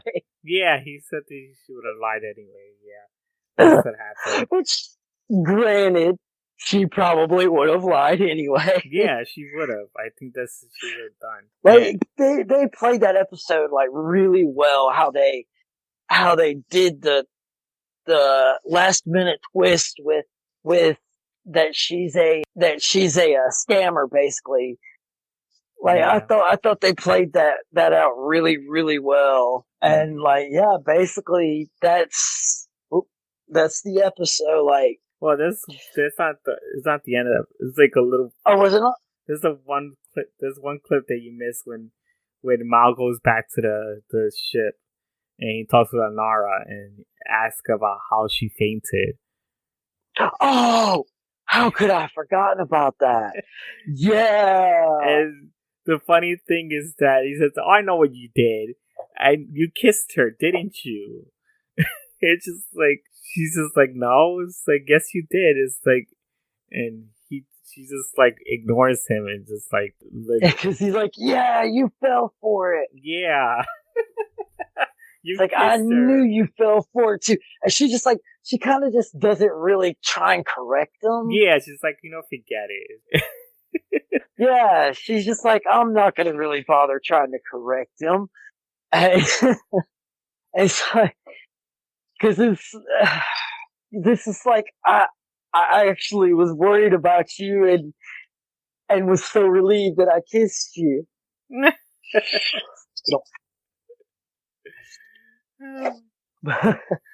So, what's your ranking on that episode? I give this one a 9. It was really good. 9. That's a good rank. Yeah. I feel you. I feel you. I really did like this episode a lot. It got me. I did too. Had a good time. Even my boyfriend liked this episode a lot. It was just really enjoyable. So yeah, how is he like liking the series so far? He's liking it a lot too. He's really enjoying it. He was asking me when we will see the next episode of Firefly. I says, well, I have to wait until I do the podcast episode and then we can go on. Like, the hard part is trying to get someone to actually sit down and watch it. Yeah. But then, because like you try and describe the premise of the show and what it is, and people are like, "What? That sounds stupid." Yeah. But everybody I've gotten to watch it, once I got them to start watching it, they love it. Yeah. That's the hard part is getting people to start watching it. Yeah, I actually like this show a lot. Watching these episodes, and it's like, wow, it's actually a show that had their first season actually pretty entertaining and enjoyable. Because some shows aren't that successful with their first season. It's usually the second or the third season they really hit it. We'll see, and he does the setup because the main reason a lot of people are like the first season is kind of the harder one to watch, Yeah. except for like a couple. Like you have Heroes. The first season of Heroes was just awesome. Is because the first season always feels like so much explaining and exposition and like character development exposition and trying to like get people in like to know the characters. But it's kind of the way it's done on Firefly. It just kind of, it's entertaining and it really fleshes out the characters. Like it's a really good balance. And that's what makes it really just solid. And I don't know, but it was kind of funny that Mao was thinking the reason why Anara fainted was because she kissed Saffron. It's like, oh god. Of course you would think that. Such a dummy. Right? Well, I mean, I think a lot of that was part of him covering his ego. Yeah, he was trying to cover his ego because I think he knows that Anara has a thing for him, and she's like trying so hard not to admit it, but it's pretty obvious. Yeah, they're both just kind of like trying to turn that blind eye away from what's obvious in front of them, but neither one of them want to admit. But it's just like they kind of push buttons at each other and just constantly. Hopefully, it would just like open something up about each other. It's just like it's like kids that are attracted to each other. Yeah, it's like she picked on me on the playground today. She pushed me down. It's just because she likes you. Yes. It's kind of that whole vibe going on. I think that's why sometimes women do pick fights with men because they attract them to that. Oh yeah. Like it still even happens later on in life. Yeah. Like it's because they're attracted to the second person. I don't think all women do it, but it's a common thing that most women do. It's something that happens. It can happen frequently. Yeah. Like a friend of mine had a girlfriend, and I couldn't stand her. Like I could not stand her, and so I used to sit there and make jabs and jokes at her and stuff. And she would do it back to me and everything. One day, I went over there. I had to pick something up. I had left it at his house because I'd been over there the day before. And he was like, well, I can't even remember what it was, but he was like, can I borrow it? And I was like, yeah, sure. And my sister took me over there to pick it up the next day. And I was walking away and she was like, that girl really has a thing for you. I was like, what? And she was like, oh yeah, that girl, she's totally like digging on you. I'm like, no. Oh yeah.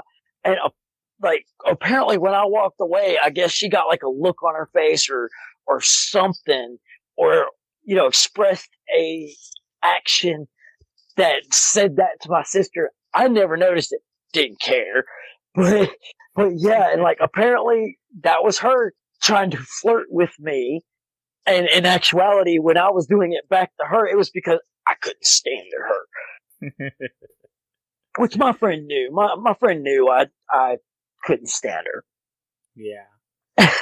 And like, oh man. But I mean, yeah, so it happens. It happened to me. I never really saw or cared that she had attraction to. But then I thought about it and I kind of thought back on some different situations. And I was like, damn, she totally had a thing for me. And I never thought about it or would have realized until my sister said something. Oh. So, hey, it happens. Yeah. The next 2 episodes are the ones I've been telling you about. My favorite one, my two of my like all-time favorites of this series. You thought Our Mrs. Reynolds was funny? Yeah, it's the next one, I believe. It's called Janestown. Yeah, this one tops that one on funny.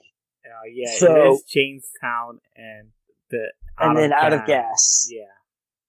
Yeah, Out of Gas is a really good one too. It kind of shows more. Out of Gas shows more about Mao. Okay. Fleshes out his character more. Janestown is just comedy gold. Okay. It's obviously about Jane. Oh yeah. Just wait. You oh god. That episode is just, oh man. You'll have to see it. When you see it, you're not going just to believe it. Yeah. The Armis Reynolds episode was comedy gold for me. I was just it is. It's on that level of comedy gold. You know, it's kind of reminding me, because I don't know if you ever the Justice League cartoons, how they the heroes always talk shit about each other, and they kind of remind me of that. Oh yeah, I love the Justice League cartoon. Yeah, there's a lot of that, and it's just like that episode remind me of that, like where you're in a group of friends and you just constantly talk crap about each other. Oh, my favorite stuff is the Batman Green Lantern stuff. Batman and Green Lantern, like poking at each other. I love those jokes because Batman, man, he can make some serious verbal jabs. Yeah, like Batman's got some serious. He's not just like physical jabs, man. He can verbally spar with anybody. And then, of course, you got Hal Jordan. He's a smart ass anyway. Him and Oliver Queen, both of them are just like serious. I think that's one of the reasons I didn't really like the cheesy Green Arrow old comics, but then once they kind of revamped them, I really liked that. And then, of course, Hal Jordan's my favorite Green Lantern. Oh, I think he reminds you of Mao, doesn't he? Oh yeah, no doubt. I could see it. That's why I understand why they chose him to voice Green Lantern. Because he has voiced the Green Lantern in a couple of the animated movies that they have done. He's done a few comic book characters, and he's really good. Yeah, I just noticed that the Green Lantern is always the most common one that he does. I can't even remember anymore off the top of my head right now. But I know he did Green Lantern, and then he did somebody else on DC, I think. But I can't remember. The Death of Superman movie that he did, he was a Green Lantern there, and apparently I don't know why I want to say Green Arrow, but I keep thinking of the Dark Knight Returns Green Arrow. Oh, because he was Green Lantern. Isn't the Green Lantern the most of the DC movies, that animated movies that they have done? Okay, because he's done several voiceover work. He did. He was a voiceover in Rick and Morty. He was in an episode of Rick and Morty, the one where they put him in the simulator. The green guy with the tentacles. Oh, I see. Like the face tentacles. Yeah, he did that voice. Like he's done like quite a bit of work. A lot of people don't realize how much Nathan Fillion's actually really done. Yeah, apparently he's I knew this already. He was Cade in Destiny. The Destiny video game. Yeah. He wasn't he? I forgot about that. Yeah, Cade 6. Huh. Like, once you, like, realize his voice. Yeah. Like, you can point it out. He plays the smart-ass, wise guy character's really good. Yeah, the characters are sort of dickish in a way still. Another good show he did was Castle. Oh, I heard about that show. I never watched it, though. It's a good show. He plays a writer who's who's writing a book, tagging along with a police officer.